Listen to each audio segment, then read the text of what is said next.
Hey everyone, Andrew Guswa here. Don't worry, got my mask.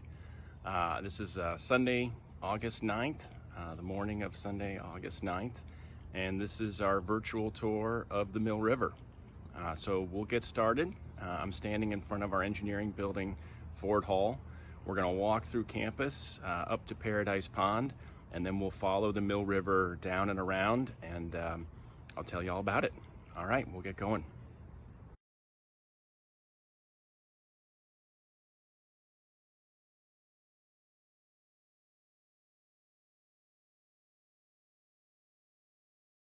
We're gonna start here on Green Street. Here's Ford Hall off to my left. I'm looking towards the river. And Green Street was one of the first streets built in Northampton to connect the mills at the river with downtown. So we're gonna cut across campus, go through the garden, see the pond, and then we'll follow the river down.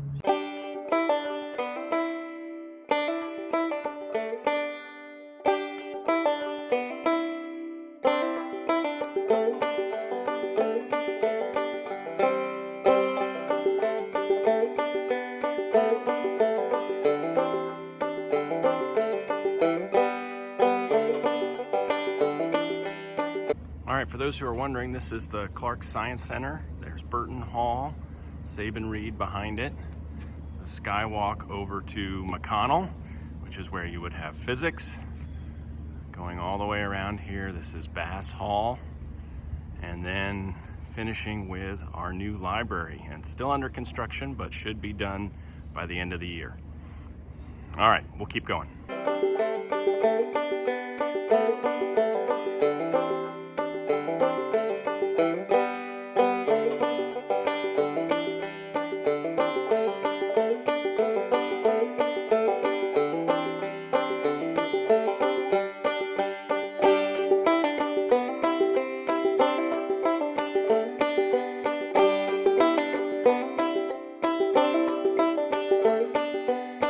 Okay, here we are at Paradise Pond.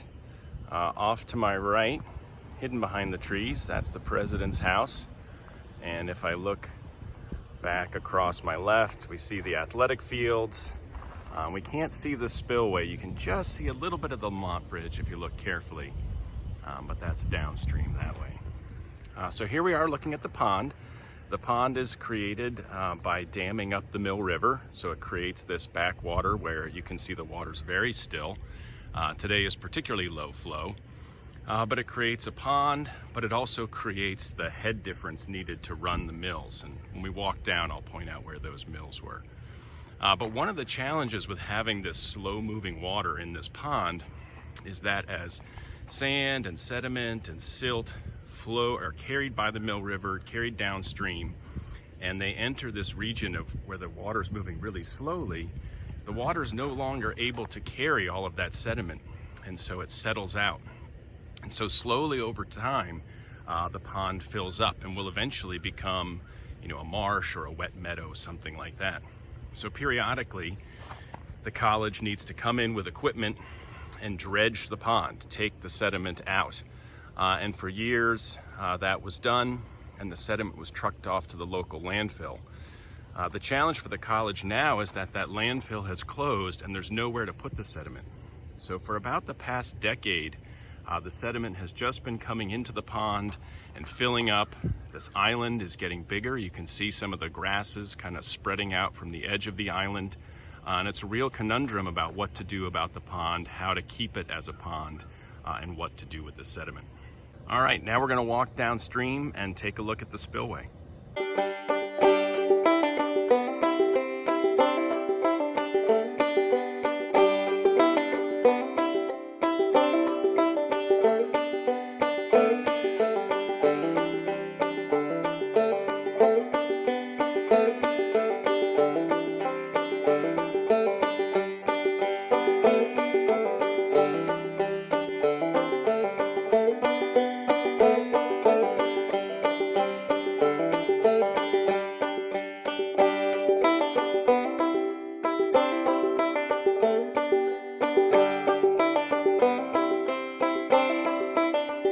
All right, here we are overlooking the spillway.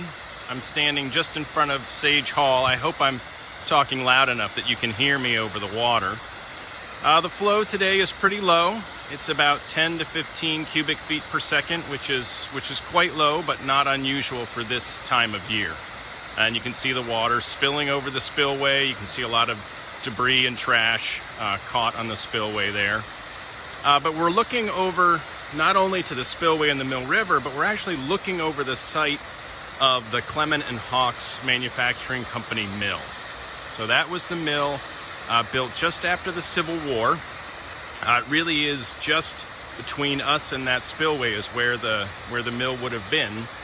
And it existed as a manufacturing mill until it burned down in 1920. So it was constructed just before Smith College was founded, coexisted with Smith College for many decades until 1920 or early 20th century. And it used the power of the flowing Mill River and the head created by the dam to power that mill as the manufacturing process. If we look to our left, we'll get a little foreshadow.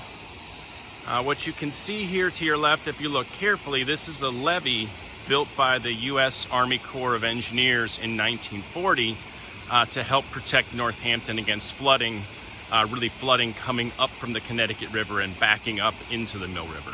And we'll talk about that more when we get a little further downstream. All right, what I'm gonna do now is I'm gonna go across the street. I'm actually gonna walk out and overlook the spillway, give us a look out over the pond and the spillway. And then I'll go across the Lamont Bridge over to the athletic fields and we'll check in there.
Just about from this location, that image that we saw in class of the dam breach, it was about from this vantage point that picture was created.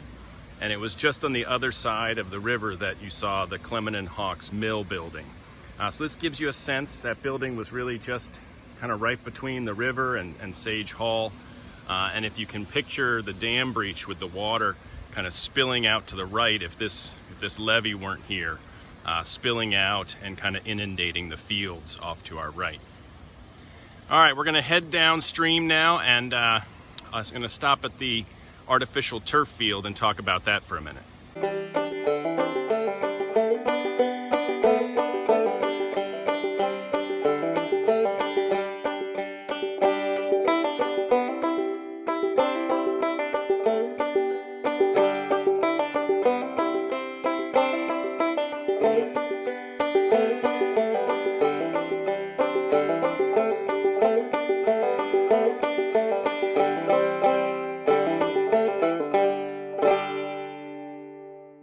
Okay, so here we are at Smith College's turf field. This was built maybe a little over a decade ago. And if I turn around, what you'll see is that the field is constructed pretty close to the river, actually. There's the Lamont Bridge. And so the river is really not too far behind me. In order to get special permission to build the turf field so close, Smith had to enter into a special arrangement with the Conservation Commission that it would work to eradicate invasive species along the Mill River. So it's both this section of the river and upstream of Paradise Pond. And this is fairly common. Conservation commissions, planning organizations, there are rules and regulations regarding how close to a water body you can build or construct something. And often there's some horse trading that goes back and forth to try to arrive at a win-win situation. So the Conservation Commission recognizes that the impacts of this turf field on the river are probably pretty minimal. And in fact, it's probably even better than having a grass field here that would need to be fertilized and irrigated. But they also get the benefit of Smith committing to remove those invasive species. All right, we're going to continue along, heading downstream. You can't really see it, but the river is off to our left. I'm going to walk all the way down to a road that's called West Street or Route 66, and that's where we'll see that road cuts through the flood control levee, and we'll talk a little bit about flood protection.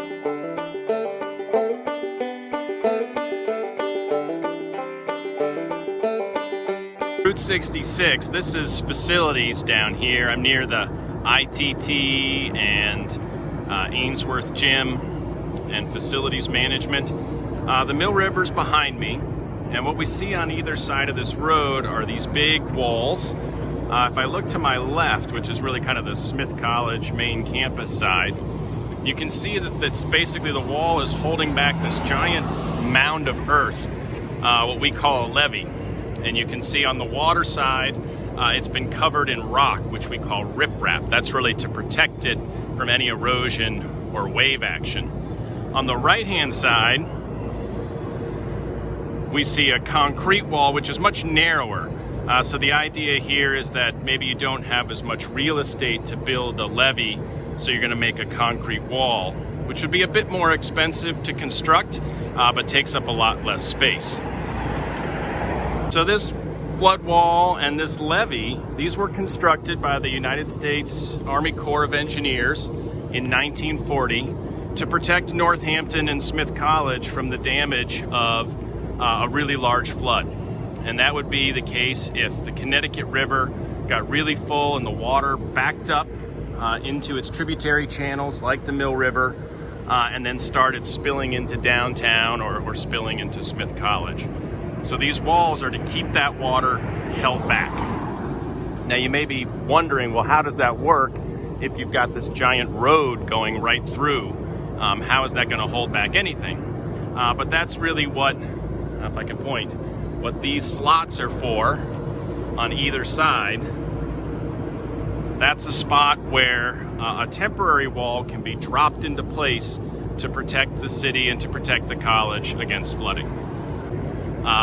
That temporary wall has only been used a couple of times, most recently in 2011 in response to Tropical Storm Irene. The water never got this high, but the city did come out with its trucks and began putting the wall in place just as an added measure of protection.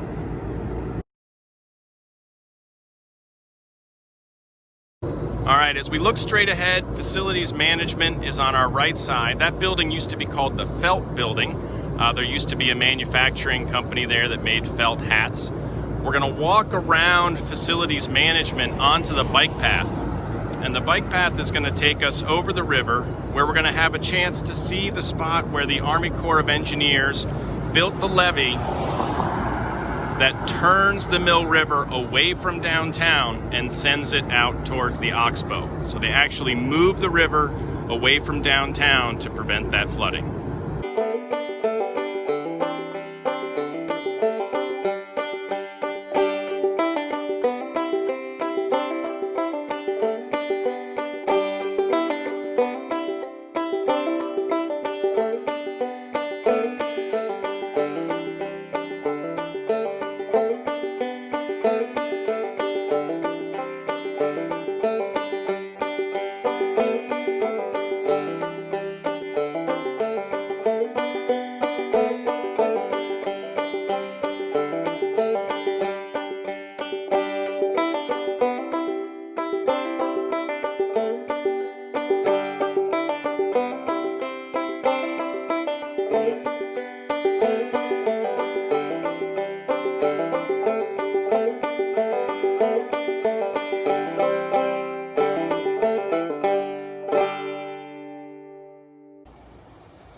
Okay, so here we are. I'm standing on this bike bridge. This is the Manhan Rail Trail that connects Northampton to Easthampton, and it overlooks the Mill River and this levee built by the Army Corps of Engineers that turns the Mill River away from downtown Northampton. So the river used to flow that way, and now it flows that way. So it used to turn to the left, head right close to downtown, and we'll walk that way in a minute and see where the former bed of the Mill River was. But in 1940, in response to all the flooding, the Army Corps came in and built this levee and directed the river away from the downtown area of Northampton.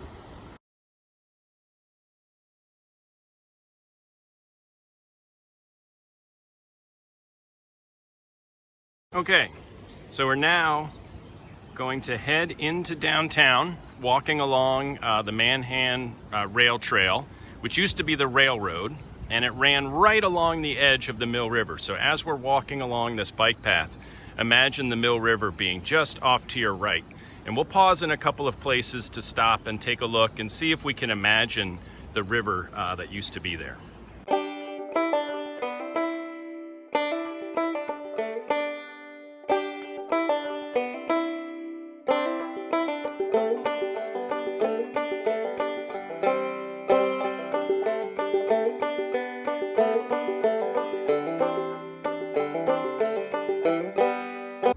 So if you look carefully here, off to our right, you can see a low spot, and you can imagine that this used to be the river channel. It looks sort of damp and wet, and you see some grasses and reeds, some wetland species growing. So it's a little bit covered with vegetation, but this is where the Mill River used to flow before the Army Corps moved it.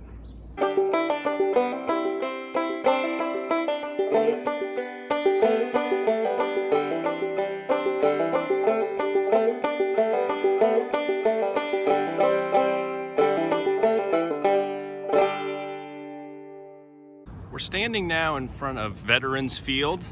If I look back, this is where we came down the rail trail. And the river would have come in, from our right. And in this location, basically worked its way around the back edge of the field, kind of in a giant meander. So you can imagine that this field was formerly a floodplain where the river would occasionally overflow its banks and lay down sediment, and that's why it's so flat. We're going to keep heading towards town, and we're going to encounter where the lower mills were, so I'll point those out in a minute. But see if you can imagine the Mill River just flowing along the back of Veterans Field there.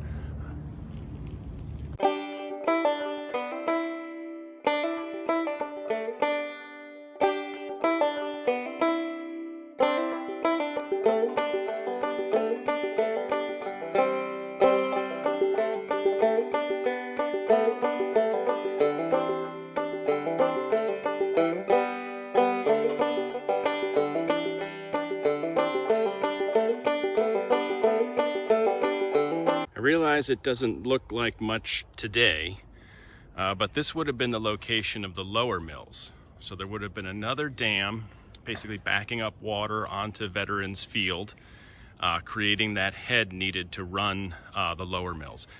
There was never really enough elevation, enough head to power the mills in a significant way, so the lower mills were not as economically viable as the upper mills were. But this was the location of another set of mills on the Mill River. All right, we're going to keep walking towards downtown Northampton. We'll see how close the Mill River got to the actual downtown. Again, remember that as we're walking into town, the river would have been off to our right.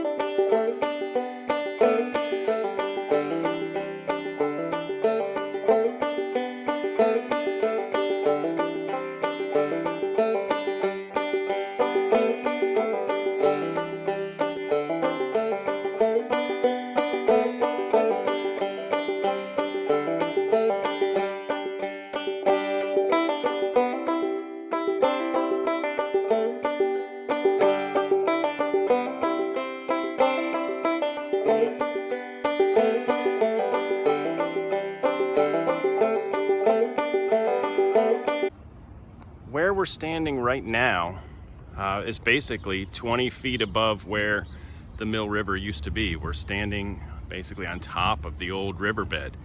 After the Army Corps moved the river away from downtown in the 1950s, the city then filled in the riverbed and created these parking lots adjacent to downtown. So we're gonna keep going. We're gonna cross over behind where the parking garage is and the brewery, and I'll point out kind of the last vestiges of the Mill River riverbed.